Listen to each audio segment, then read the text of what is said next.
بسم اللہ الرحمن الرحیم۔ عزیز طلبہ کرام، میں ہوں پروفیسر ڈاکٹر یونس، اور آج ہم پڑھ رہے ہیں اسلامیت اختیاری ایف اے پارٹ 2 کے شارٹ سوال۔ اس سے پہلے ہم نے 100 شارٹ سوال پڑھے ہیں جو کہ مختلف بورڈز کے پیپرز میں اسلامیت اختیاری کے حوالے سے پوچھے گئے ہیں۔ آج ہم 101 سے شروع کریں گے اور مزید 20 کے قریب شارٹ سوال جو ہیں وہ ہم پڑھیں گے۔ آئیے چلتے ہیں اپنے موضوع کی طرف اور آغاز کرتے ہیں سوال نمبر 1 یعنی 101۔ سبع قراءت سے کیا مراد ہے؟ جواب: سبع قراءت سے مراد قرآن پاک کو پڑھنے کے مختلف 7 انداز ہیں جو 7 مشہور قبائل کی لغات پر مشتمل ہیں۔ نیز ان میں سے کسی بھی انداز میں قرآن کریم کی تلاوت کی جائے تو الفاظ کے معنی میں کوئی فرق نہیں پڑتا۔ ان کو سبع قراءت کہا جاتا ہے جو کہ ہمارے قراء کے ہاں آج بھی مشہور ہیں۔ سوال نمبر 2، تحریف سے کیا مراد ہے؟ جواب: یہودی تورات کے الفاظ میں تحریف کیا کرتے تھے، مثلا نبی اکرم صلی اللہ علیہ وسلم کی جو صفات تورات میں موجود تھی ان کو بدل ڈالا۔ سوال نمبر 3، بنی اسرائیل پر نازل کردہ نعمتوں میں سے چند کا تذکرہ کریں۔ جواب: نمبر 1، فرعون سے نجات، نمبر 2، بنی اسرائیل کی حفاظت، نمبر 3، من و سلویٰ کا نزول، نمبر 4، اقوام عالم پر برتری۔ سوال نمبر 4، فرشتوں نے حضرت آدم علیہ السلام کو کس بنیاد پر سجدہ کیا؟ جواب: فرشتوں نے حضرت آدم علیہ السلام کو اللہ کے حکم سے علم کی بنیاد پر سجدہ کیا۔ سوال نمبر 5، ختم کے معنی تحریر کریں یا معنی لکھیں۔ جواب: ختم کا معنی مہر لگانا، بند کرنا اور کسی کام کو تکمیل تک پہنچا کر فارغ ہو جانے کے ہیں۔ سوال نمبر 6، قرآن مجید کی کل منازل اور صورتیں کتنی ہیں؟ جواب: قرآن مجید کی کل منازل 7 اور صورتیں 114 ہیں۔ سوال نمبر 7، کیا قیدیوں کو چھڑانا بنی اسرائیل کے لیے جائز تھا؟ جواب: بنی اسرائیل کے لیے قیدیوں کو چھڑانا جائز نہیں تھا۔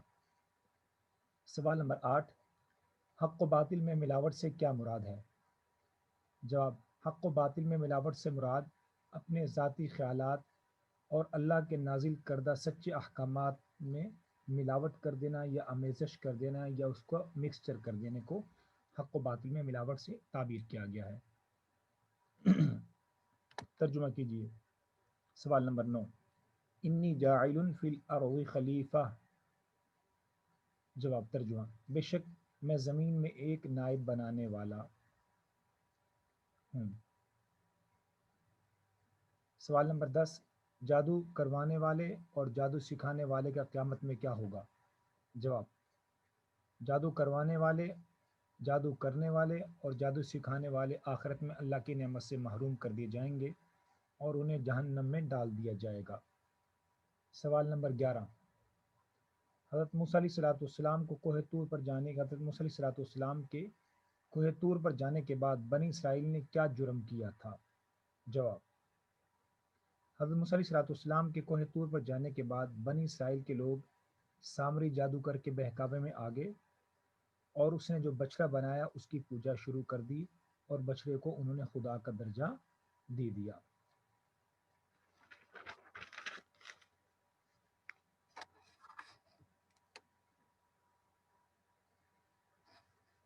سوال نمبر 12، ترجمہ کریں۔ ان کنتم صادقین، اگر تم سچے ہو۔ سوال نمبر 13، کس قوم کو بندر بنایا گیا تھا؟ جواب: اللہ تعالیٰ نے ایلیا کی قوم یہود کو نافرمانی کرنے پر بندر بنا دیا تھا، یعنی حضرت داؤد علیہ السلام کی جو قوم تھی ان کو بندر بنا دیا گیا، جو کہ اصحاب سبت یا اہل سبت یا یوم سبت کے حوالے سے جو گزشتہ واقعہ جو مشہور ہے سورہ بقرہ کے اندر، وہ اس حوالے سے، اور 3 دن کے اندر اندر یہ جو ساری قوم تھی جن کو بندر بنایا گیا تھا یہ ختم کر دی گئی تھی۔ سوال نمبر 14، حضرت آدم علیہ السلام کی توبہ کیسے قبول ہوئی؟ جواب، اللہ تعالیٰ نے حضرت آدم علیہ السلام کی توبہ قبول کرنے کے لیے انہیں دعا سکھائی، اور جب انہوں نے وہ دعا مانگی تو اللہ تعالیٰ نے ان کو معاف کر دیا۔ سوال نمبر 15، حضرت آدم علیہ السلام کی دعا کا ترجمہ لکھیں۔ دعا مشہور ہے، عام طور پر ہم نماز میں کے بعد اکثر یہ پڑھتے ہیں،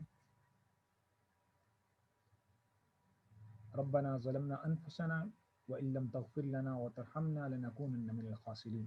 یہ وہ دعا ہے جو کہ آدم علیہ السلام کو سکھائی گئی تھی، جس کا ترجمہ یہ ہے، اے ہمارے پروردگار، ہم نے اپنی جانوں پر ظلم کیا، اور اگر تو نے ہمیں نہ بخشا اور ہم پر رحم نہ کیا تو ہم ضرور نقصان اٹھانے والوں میں سے ہو جائیں گے۔ سوال نمبر 16، قرآن کا کوئی ایک معجزہ لکھیں۔ جواب، قرآن کا سب سے بڑا معجزہ یہ ہے کہ آج تک اپنی اصل حالت میں موجود ہے۔ قرآن کا دوسرا معجزہ یہ ہے کہ یہ جس زبان میں ہے وہ بھی آج دنیا کے 20 سے زیادہ سرکاری ممالک کی سرکاری زبان ہے۔ قرآن کا تیسرا معجزہ یہ ہے کہ دنیا میں سب سے زیادہ پڑھی جانے والی کتاب بھی قرآن پاک ہے، اور سب سے زیادہ پبلش ہونے والا کلام جو ہے، یہ کتاب جو ہے وہ بھی قرآن پاک کی ہے۔ سوال نمبر 17، ترجمہ کریں۔ فَاذْكُرُونِی اذْکُرکم، بس تم مجھے یاد کرو میں تمہیں یاد کروں گا۔ سوال نمبر 18، مکی صورتوں سے کیا مراد ہے؟ جواب، وہ صورتیں جو آپ علیہ السلام کی ذات پر ہجرت مدینہ سے قبل مکہ میں نازل ہوئیں، یعنی وہ کسی بھی، چاہے وہ علاقہ کوئی بھی ہو، لیکن ہجرت سے قبل ہیں، ہجرت سے قبل ہونے والی تمام تر صورتوں کو مکی صورتیں کہا جاتا ہے۔ سوال نمبر 20، مدنی صورتوں سے کیا مراد ہے؟ جواب، وہ صورتیں جو آپ علیہ السلام کی ذات پر ہجرت مدینہ کے بعد میں نازل ہوئیں وہ سب کی سب مدنی صورتیں کہلاتی ہیں۔